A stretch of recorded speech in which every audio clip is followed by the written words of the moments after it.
વાતની હતી. તમે જે આવ્યા છો વિસ્તાર આખ્યા એક આઇલેન્ડ છે જેને ખડીર બેટ કહેવાય છે, બરાબર.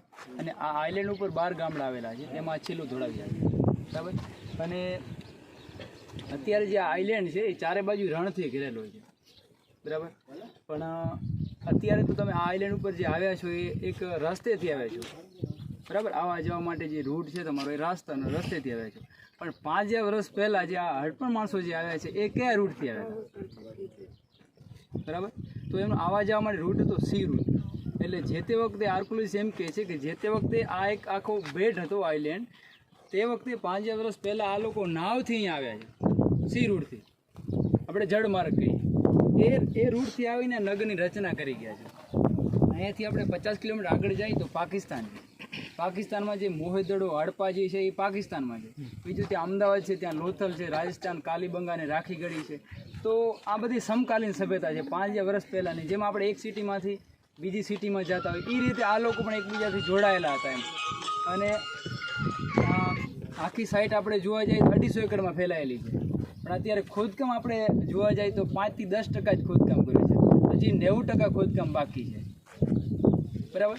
અને એમાં આપણે જોવા જઈએ તો 3 નગર મળ્યા છે, ઉપલું નગર, મધ્યમ નગર અને એકદમ નીચલું નગર. આવા 3 નગર મળ્યા છે, બરાબર. એટલે આમાં આપણે અપર ટાઉન, મિડલ ટાઉન અને લોઅર ટાઉન આવા 3 નામ આપેલા છે, બરાબર.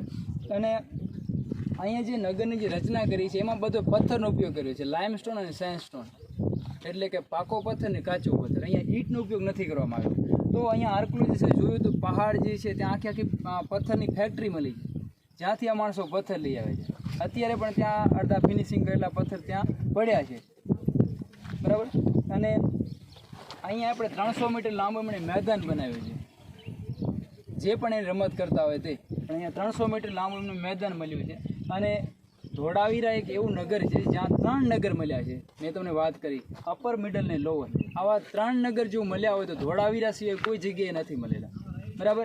અને બીજું એને 5 વર્ષ પહેલાં ધોળાવીરા નગર આટલું વોટર મેનેજમેન્ટ સિસ્ટમ જે જોઈએ તો ધોળાવીરાવાળા હડપણ માણસો એટલા એડવાન્સ હતા, એટલું એક પાણીનું જે ટીપું છે એનો એ લોકોએ સંગ્રહ કર્યો છે, કોઈ જગ્યાએ પાણીનું વેસ્ટ નથી કર્યો.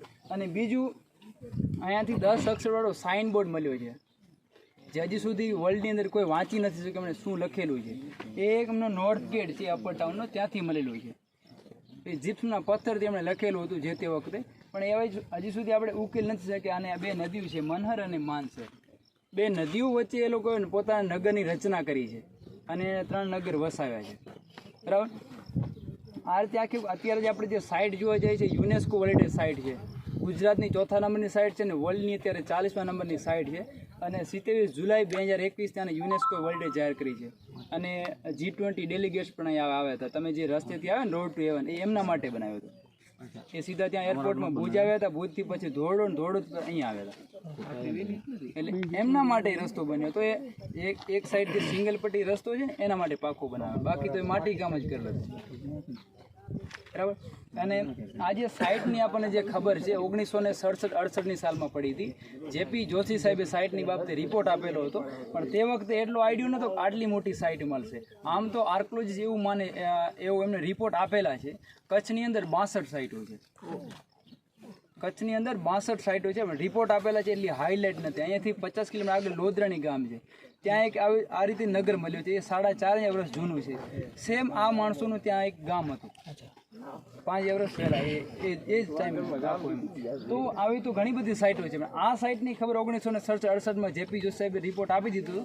પણ પછી જ્યારે હાઇલાઇટ કરે છે 1989-90ની સાલમાં એક અમારા ગામના ખેડૂત હતા, એને મુદ્રા મળી હતી, જે આપણે કહીએ ને સિક્કો. આપણે મોહેદડો ફિલ્મ જોઈ તેની અંદર એક આવે છે અને આપણે મ્યુઝિયમમાં રાખેલી. એ સિક્કો મળ્યો તો એના ઉપરથી વધારે ખબર પડી. એ અમારા ગામના સબુદાન ગઢવી છે, એમણે પછી ત્યાં કચ્છ મ્યુઝિયમ આપ્યો અને ત્યાંથી પછી એમણે આગળ વડોદરા મૂક્યો. એ રીતે આખું ASI અને આર્કોલોજીસ્ટ બધાને ખબર પડી. તો પછી એ પૂરી ટીમ આવી. 1990થી આપણે અહીંયા ખોદકામ ચાલુ કર્યું, 2005 સુધી 15 વર્ષ ખોદકામ ચાલુ કર્યું. 700 માણસો તે વખતે લેબર લાગેલી હતી. અને તમે જે પાછળ આપણે જે ઝૂંપડી જુઓ છો એ આપણે 1990માં બનાવેલી ત્યાં રહેવા માટે. અને ડૉક્ટર RS બીસ સરનો સામે એમની ઓફિસ છે, એ ત્યાં રહીને જ બધું ખોદકામ કર્યું. આ પાછળનું જે છે 2007માં બનાવ્યું છે. અને ધોળાવીરાની જે કિંમતી વસ્તુ બધી છે એ નેશનલ મ્યુઝિયમ દિલ્હીમાં લઈ ગયા છે. અહીંયા થોડી ઘણી રાખી છે, બાકી બધી દિલ્હી છે. તો આની પાછળ યુનેસ્કો વાળાએ 300 કરોડ રૂપિયા આપ્યા છે મોટું મ્યુઝિયમ બનાવવા માટે. તો એનું કામકાજ ચાલુ છે. બધી વસ્તુ જે દિલ્હી છે બધી પાછી લઈ આવશે, એટલે મ્યુઝિયમ બની જશે. પછી અત્યારે બધું ફ્રી છે, પછી ટિકિટ રાખશે. આ રીતે આખી નગરની ટાઉન પ્લાનિંગ છે, આખી આપણે સાઈડ.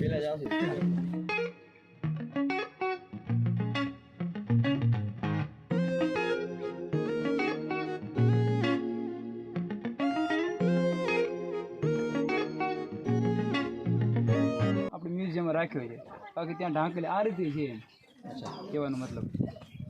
જેમાં આપણે ગેટની ઉપર વેલકમ લખી, સુસ્વાગતમ લખી, લાભ શુભ લખી, એ રીતે એમણે પોતાના ગેટ ઉપર આ રીતે કંઈક લખેલું હતું, પણ હવે આપણે ઉકેલી નથી શકતા. લિપિ છે ને એ આખી ચિત્રાત્મક લિપિ છે, અને એની લિપિની વિશેષતા એ હતી કે આપણે દરેક લખીએ છીએ ને તો ડાબી સાઈડથી લખીએ છીએ. આ લિપિ છે એ જમણેથી ડાબી, પછી ડાબેથી જમણી, આવી રીતે સર્પાકારે લખાતી, જેને અંગ્રેજીમાં નામ બુડો ફ્રેડન લિપિ નામે ઓળખાણ. એ જી સાઈડમાં પ્રશ્ન પૂછાઈ ચૂક્યો છે કે આ જે લિપિ છે એને કયા નામે ઓળખાણ?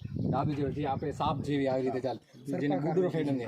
બીજું કે આ જે ધોળાવીરા છે એની ખાસિયત જે વિશે, જેમ કે ભાઈએ કીધું કે જે ધોળાવીરા ફોર્ટ હતું એક સમય બંદર ઉપર બને, જેમ કે આ ટીમ્બો છે બરાબર, તો તે સમયે બધા નાવથી આવતા હશે બરોબર. તો એની જે વિશેષતા છે કે સૌથી જૂના સુનામીના સાક્ષીઓ અહીંયાથી મળે. કેમ? કારણ કે એક 14 થી 18 મીટર જેટલી પહોળી દિવાલ મળી છે બરોબર. કે આટલી દિવાલો એ રક્ષણ માટે આટલી દિવાલ ન બનાવે તો શેના માટે બનાવી છે? કારણ કે જે ધોળાવીરા હતું એક પોર્ટ હતું, તો પોર્ટ હતું એટલા માટે સુનામીથી રક્ષણ કરવા માટે, તુફાનથી રક્ષણ કરવા માટે આટલી મોટી દિવાલ 14 થી 18 મીટર, ફૂટ નથી મીટર છે. તો સમજી શકો અહીંયાથી કેટલી દિવાલ થાય, અહીંયાથી કરીને ત્યાં સુધી દિવાલ છે. આટલી મોટી પહોળી દિવાલ અહીંયા બનાવવામાં આવી છે બરોબર.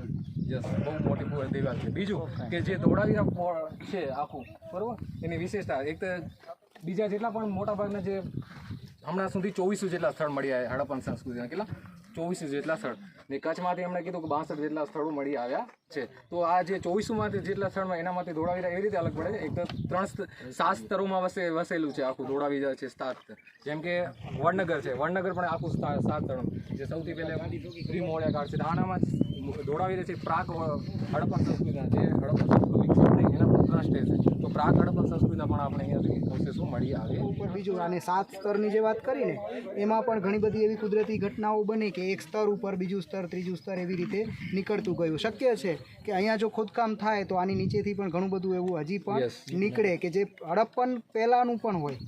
બરાબર, આ તો 5000 વર્ષ પહેલાંનું છે, પણ શક્ય છે કે એનાથી પણ વધારે જૂનું છે એ કદાચ હજી આપણને મળી શકે. બરાબર.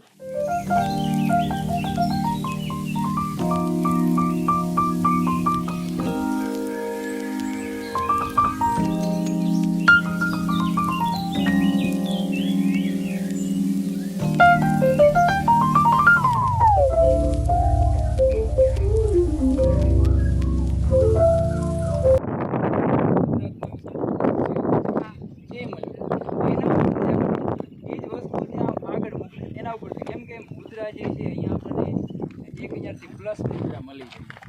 અને ત્યારે કોણ કોણ હતા? હા, સબુદન ગઢવી છે.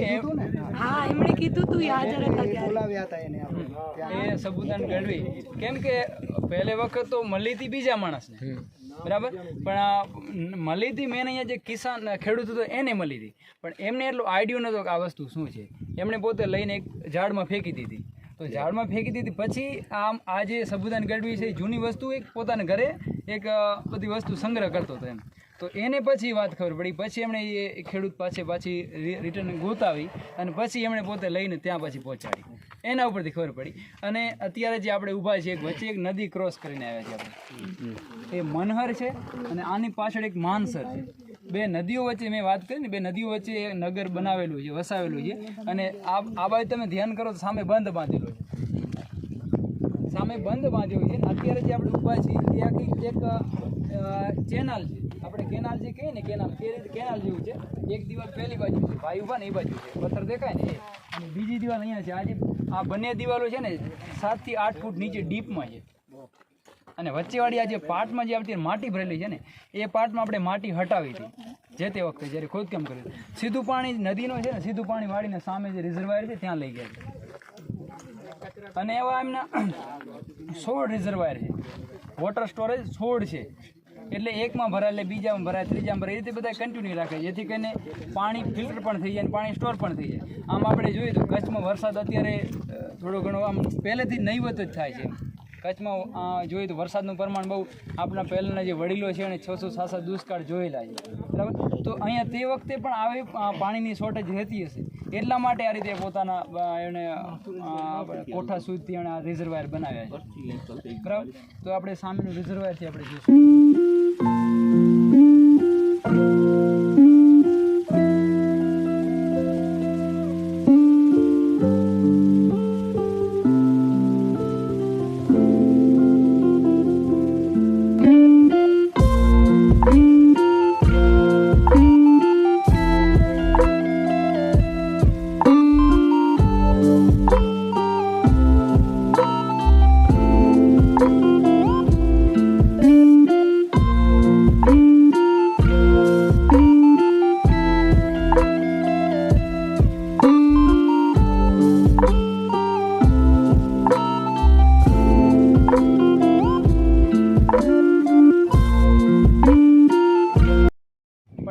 પછી પ્લેટ ઉપર નીચે થવાના કારણે ત્યાં એક બંધ બંધાય કે ત્યાંના પાકિસ્તાનમાં અલ્લાહ બંધ તરીકે ઓળખે છે. 1819 હા. તો આ પછી આ જે નદીઓ છે એ પછી સિગ્નલ થી પણ જેટલો સીધું સરસ્વતી ને એટલે એટલા માટે આને ઇન્ડસ વેલી સિવિલાઇઝેશન કહેવામાં આવે. ને આ જે તમે જોયું બરોબર તળાવ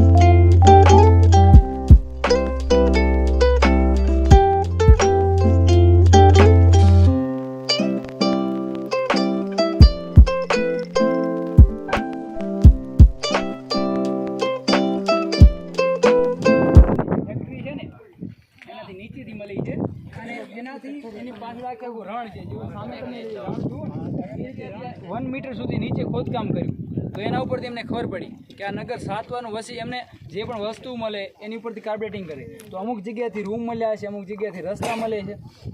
તો આ જે નગર જે છે 1500 વર્ષ સુધી એક્ટિવ છે. 1500 વર્ષ સુધી આ નગર એક્ટિવ રહ્યું છે ને 3500 વર્ષ સુધી નગર માટીને દબાયેલું છે, બરાબર. એમાં અલગ અલગ જે જનરેશન આવી, 100 વર્ષ ટાઈમ પીરિયડ છે, કોઈ 150 વર્ષ, કોઈ 200 વર્ષ, એ રીતે આ નગર 1500 વર્ષ સુધી એક્ટિવ રહ્યું છે. એમાં આપણે અત્યારે જોવા જઈએ તો 2 જનરેશન આપણે જોઈ છે, 6 અને 7. 5 જનરેશન ઓલરેડી અહીંયા નીચે દબાયેલી છે. અહીંયા G20 જર્મન કન્ટ્રીવાળા આવ્યા હતા, તો જર્મન કન્ટ્રીવાળા એમ કહે છે કે આને ઉપરથી આપણે આખી ડ્રોમ બનાવી નાખીએ, અને જેથી કરીને વરસાદનું પાણી અહીંયા પડે નહીં, એટલે કોઈ આપણી સાઈડ ડેમેજ થાય નહીં. આમ વરસાદથી ડેમેજ થાય એટલે વધારે ખોદકામ નથી કરતા. અહીંયા આપણે જે ઊભા છીએ આ જગ્યાએ પણ રૂમ છે જ, પણ આ જગ્યાએ આપણે માટી હટાવી નથી, સામે માટી હટાવેલી. અને અહીંયા તમે જે રાઉન્ડ તમે જુઓ છો, અહીંયા તમે ઘણા બધા રાઉન્ડ જોશો, તો એ રાઉન્ડ જે છે એમના કૂવા નથી, વેલ નથી, એમના જે 7 જનરેશન જે રહેવા માટે આવી એ લોકોના રાઉન્ડ હટ, આપણે જે ભૂંગા કહીએ છીએ કચ્છમાં વધારે પડતા ભૂંગા નીચે તમે જોયા, તો એ રીતના એક રાઉન્ડ ભૂંગા હતા, પણ ઉપરનું બધું ખતમ થઈ ગયું, આપણે નીચેનો બેઝ મળ્યો અને વચ્ચે સેન્ટર સપોર્ટ છે, ત્યાં બેસવા માટે છે, પીસવા માટે. તો અમુક મોટી ફેમિલી હોય તેમણે મોટા બનાવ્યા છે, બાકી સિંગલ છે. અને બાજુમાં તમે જે પથ્થર જુઓ છો એ લાઇમસ્ટોન પથ્થર છે. એ એનો મિનિંગ શું છે હજી સુધી આર્કિયોલોજીસ્ટને ખબર નથી પડી. અમુક એમ કે છે એના પડછાયા ઉપરથી ટાઈમ જોતા હોય, અમુક એમ કે છે આગળની સભ્યતાનો રસ્તો છે, 2 પથ્થર અહીંયાથી મળ્યા છે અને 2 પથ્થર સામેથી મળ્યા છે, ત્યાં તૂટી ગયું.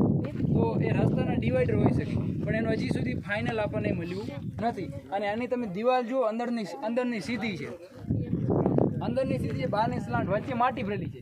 તો આ સિસ્ટમ ચારે બાજુ છે. અને સામે આમનો નોર્થ ગેટ છે, આપણે જોઈશું. હા, અહીંયા જે વરસાદનું પાણી હોય ને સીધું અંદર અહીંયા ચેનલ છે, ખાડો જે દેખાય ને ત્યાં ચેનલ રાખે, બધું પાણી રિઝર્વાયરમાં જાય. આનામાં કોઈ પથ્થર મળ્યા કાંઈ મળશે? જો સોનું જે છે એ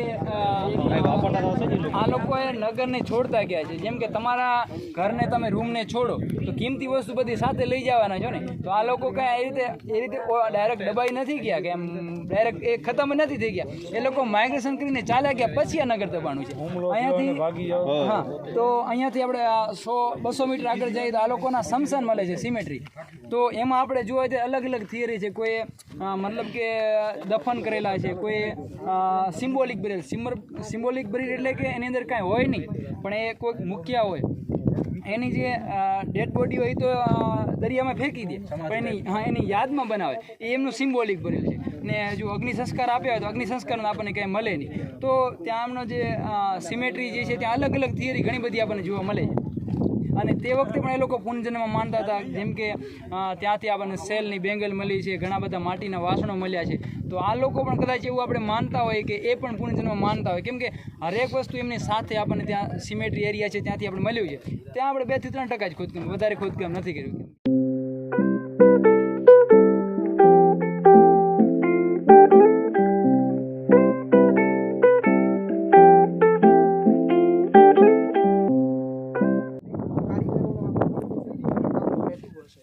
બરાબર, તો એક અર્થવ્યવસ્થાની દ્રષ્ટિએ પણ આર્થિક ત્રણે 3 સ્તરો છે એ જોવા મળે છે. બરાબર, એના મકાનો પણ એવી જ ટાઈપ અહીંયા જોયું ને આપણે 2 BHK છે, અમુક જગ્યાએ 1 BHK છે, ત્યાં તમને આવા મકાનો નહીં જોવા મળે. કીધું ને વૃત્તાકાર નહીં હોય, મતલબ મકાનો હશે એ સાદા મકાનો હશે, જેમ જેમ આપણે નીચલા નગરોમાં જશું એક્સપિરિયન્સ થઈ જાય, થોડા ખર્ચાળ થઈ જાય.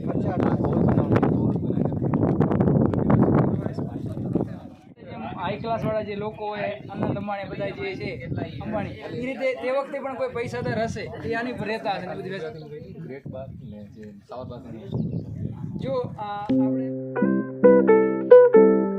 ઠંડી હોય ને એ મુલતાની માટીથી નાનો કુંડ ભરેલો રાખે, એટલે ઉપર જે 5-6 મિનિટ પાણી આ લોકો જે સ્ટોર કર્યું છે એ નેચરલી પાણી ઠંડુ થાય.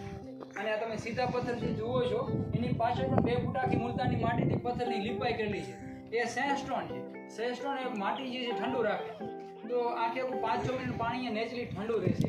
જેમ કે કચ્છમાં આપણે ગરમીને તાપમાન વધારે ભારે પાણી રાખી તો ગરમ થઈ જાય, તો એમને કૂવાથી ડેલી પાણી નહીં ખીંચવું પડે. અહીંયા પાણી 5-6 મિનિટ પાણી સ્ટોર રાખીને માણસ અહીંયા ભરીને પી શકે. એટલે આ પીવા માટે ત્રાસ હોય છે. અહીંયાથી જેટલું પણ પાણી છોડો ને, આ પથ્થર જે કટ છે અત્યારે વરસાદના કારણે માટી આવી ગઈ, અહીંયાથી નાની ચેનલ છે સીધું ત્યાં નાહવા માટે ને પીવા માટે અહીંયાથી પાણી ખેંચવાનું માણસ રાખે છે. એટલે ત્યાં 5-6 મહિના માટે રાખી દે નાહવા માટે ત્યાં.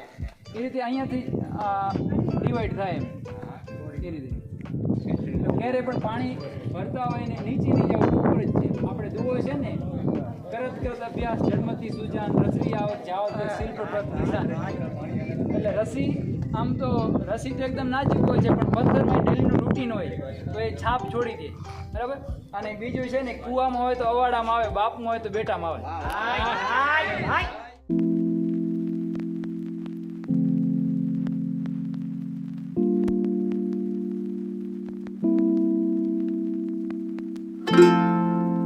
ખોદકામ કર્યું તો એમને કોઈ જવ જે આવે જવના કે અવશેષો મળ્યા છે, એની પર કાર્બેટિંગ કરી છે. સેમ આવો ને આવું પાકિસ્તાન મોહદડો છે ત્યાં પણ મળ્યો છે. એના ઉપરથી આને ગ્રેનરી કહે છે. બરાબર. તો આમ આપણે જોઈએ તો પહેલાનો માણસ તો માંસાહારી હતો, જંગલમાં રહેતો, કોઈ જગ્યાએ સ્થાયી રહેતો નહોતો અને શિકાર કરીને ખાતો હતો. પણ પછી આ આપણે જે ગ્રેનરી, તો તે વખતે પણ આ લોકો ખેતી કરવાનું શીખી ગયા હશે. કેમ કે એમના ખીલણમાં ઘણા બધા આપણે જે ખેતી કરવા માટે હળ જે આવે માટીનું, એ હળ પણ મળ્યું છે. તો ધીરે ધીરે રેલગાડી મળી છે. તો ધીરે ધીરે જેમ આપણે અપગ્રેડ થઈએ છીએ, જેમ કે પહેલાંના જમાનામાં આપણે ડાક પોસ્ટ બધું કરતા, અત્યારે મોબાઈલ ટીવી, એ રીતે આ લોકો પણ ધીરે ધીરે અપગ્રેડ થયા છે. બરાબર. તો આમના ગ્રેનરી છે. ક્યારે પણ દુષ્કાળ પડે તો માણસને ખાવા અને પીવા માટે જુએ, બંનેને એમણે આ સંગ્રહ કર્યો છે. આપણો જે અનાજ છે એ કદાચ બતાવે છે. અને આ જે કોઠારો છે એના ઉપરથી એ લોકો ભવિષ્યનું પણ વિચારતા હશે, સંગ્રહ કરવાનું અથવા બચત કરવાનુંમાં પણ માનતા હશે કે આ અનાજ સંગ્રહાયેલું જે અનાજ છે એ આપણે ભવિષ્યમાં ક્યારે પણ, માનો કે દુષ્કાળો વધુ પડતા હતા તો કદાચ એ દુષ્કાળોમાં પણ આપણે ઇમરજન્સીમાં આવા જે અનાજ છે એનો ઉપયોગ આપણે કરી શકીએ. અત્યારે આપણે ત્યાં ભારત લેવલે કામ કરે છે ને FCI, food corporation of India, એનું કામ શું છે? અનાજનો સંગ્રહ કરવાનો જ છે. તો કદાચ એવી જ કોઈ વ્યવસ્થા છે એ પણ અહીંયા પણ આપણે આ જો ચાર દેખાય છે એક સાથે. બરાબર. અને પણ એના આ જે માણસો છે એની સંખ્યા એટલી બધી નહીં હોય કે એક વર્ષમાં એને 4 ફૂટી જતા હોય, પણ આ એક સંગ્રહની ક્ષમતા એની વધારે હશે એવું આપણને લાગે એના આ બધા ઉપર. અને કોટડા કે કોટ એટલે આપણે કિલ્લો. અને ધોળાવીરા એ ધોળાવીરા એક ગામનું નામ છે, અહીંયાથી 2 કિલોમીટર આગળ ધોળાવીરા. ધોળું એટલે વ્હાઈટ અને વીરા એટલે વીરડા. નદીમાં જે નાના નાના કૂવા હોય જ્યાં પાણી પીવા લાયક મળતું એને વીરડા કહેવાય. આવા દેવલવીરા, માંડલવીરા અને ધોળાવીરા એવા 3-4 કૂવા તો અત્યારે પણ છે. તો જે તે વખતે જ્યારે કોઈ માણસને એક આપણે એડ્રેસ આપવું હોય, લોકેશન આપવું હોય, તો ઘરેથી કોઈ માલધારી નીકળે તો આજે આપણે જે કહીએ ને જમવાનું, આપણે ભાત કહીએ, ટિફિન કે જે પણ, એ જગ્યાએ કઈ જગ્યાએ પહોંચાડવું, તો એક એનું નામ હતું કે ધોળાવૈડે. એના પરથી નામ રાખ્યું ધોળાવીરા. અત્યારે પણ ગામમાં કૂવો છે એની અંદર વ્હાઈટ માટી નીકળે છે, તે વખતે નીકળતી હતી, તો એના ઉપરથી ધોળાવીરા રાખ્યું. દેવલવીરા, માંડલવીરા એવા કૂવાના નામ અત્યારે પણ છે જ. અને આ વિસ્તારને આખે આખું ખડીર બેટ કહેવાય. ખ એટલે ખડ. જેમ બનીનું ઘાસ ફેમસ છે એમ અહીંયાનું પણ આઇલેન્ડનું પણ ઘાસ ફેમસ છે. અને એટલા માટે જ અહીંયા જે માણસો જે વસવાટ કર્યો છે, મેન તો પહેલે માણસનો મુખ્ય વ્યવસાય પશુપાલન, અત્યારે પણ પશુપાલન જ છે. અહીંયા કે ખડીરમાં કોઈ એવી મોટી ફેક્ટરી કે એવું કાંઈ છે નહીં રોજગારી માટે, તો અહીંયાનો મુખ્ય વ્યવસાય પશુપાલન છે. તે પશુ લઈને અહીંયા આઇલેન્ડ ઉપર આવ્યો. તો અહીંયાનું ઘાસ પણ બહુ ફેમસ છે. અને ડ એટલે ડુંગર, ખ ડી ર, ડ એટલે ડુંગર, અહીંયા ડુંગર પણ જોવા મળે છે. અને ર એટલે રણ, અહીંયા રણ પણ જોવા મળે છે. એના ઉપરથી આને ખડીર બેટ, બેટ એટલે આઇલેન્ડ, એટલા માટે આને ખડીર બેટ કહેવામાં આવે. અને અહીંયાની 3 વસ્તુ બહુ ફેમસ છે: બોર, બાકર ને બાજરી. અહીંયાના ચણિયા બોર પણ બહુ ફેમસ છે. અહીંયાની બકરી ને ગાયનું દૂધ પણ બહુ ફેમસ છે. અને અહીંયાની બાજરી પણ બહુ ફેમસ છે. થોડો ઘણો વરસાદ થાય તો પણ બાજરી અહીંયાથી આવે છે. તો બોર, બાકર ને બાજરી ખાસો માલ ખડીર છે. જે તે વખતે ભુજના રાજાએ પણ વખાણેલી વસ્તુ છે. આવી બાજરી છે ને, ખડીર જેવી બાજરી રાજસ્થાનમાં નથી થતી. હા, આમ રાજસ્થાન છે એ નંબર 1 છે. ઢોર ક્યાં બાંધતા હતા? ઢોર હતા તો ક્યાં બાંધતા હતા ઢોર? ઢોર બાંધવાનું તો હવે આપણે જ અત્યારે વિચાર કરીએ કે અત્યારે જેમ આપણે તબેલો બનાવીએ એ રીતે તબેલો ના હોય કે કોઈ લાકડાના ખીલા બાંધેલા હોય, તો એવું હજુ સુધી આપણને એવું નથી મળ્યું કે અહીંયા ઢોર બાંધતા હોય. અને જે ઉપર જે પથ્થર જોઈએ એમ કોઈ એના એવું પણ કહે છે કે ગાય ભેંસ બાંધવા માટે પણ હોય છે. સામે જે દેખાય ને ત્યાં એની અંદર આ ઘણા બધા હાડકા છે બધા એનિમલના, ત્યાં આખું સ્ટોરરૂમ જ ભરેલું છે. બરાબર. તો ઘોડા સિવાય બધા એનિમલ હતા તે વખતે એમ. બાકી અને ભાઈ એક પ્રશ્ન કર્યો કે આ લોકો કેને માનતા હતા. કઈ ભાઈ મને કર્યો આ ભાઈ, તો મને કે આ લોકો કેને માનતા હતા. તો હજી સુધી કોઈ એવું કોઈ આપણે જે ટેમ્પલ કે એવું કંઈ મળ્યું નથી. પણ આ લોકો કદાચ આર્કોલોજી એવું કહે છે નેચરને માનતા હતા, પ્રકૃતિને માનતા હતા. તો ઘણા બધા એવા આપણે મળ્યા છે એમ કે જેનાથી પોતાનું જીવન ચાલે છે, એને જે લોકો માનતા હતા. કે જેમ કે ઘણા બધા આપણને મુદ્રા મળી છે, એની અંદર આપણે જે સૂર્યને મુદ્રા મળી છે. અને બીજું એમ કે એક આપણને મુદ્રા મળી છે એની અંદર સ્વસ્તિક, આપણે જે કહીએ સ્વસ્તિક, એવી પણ મુદ્રા મળી છે.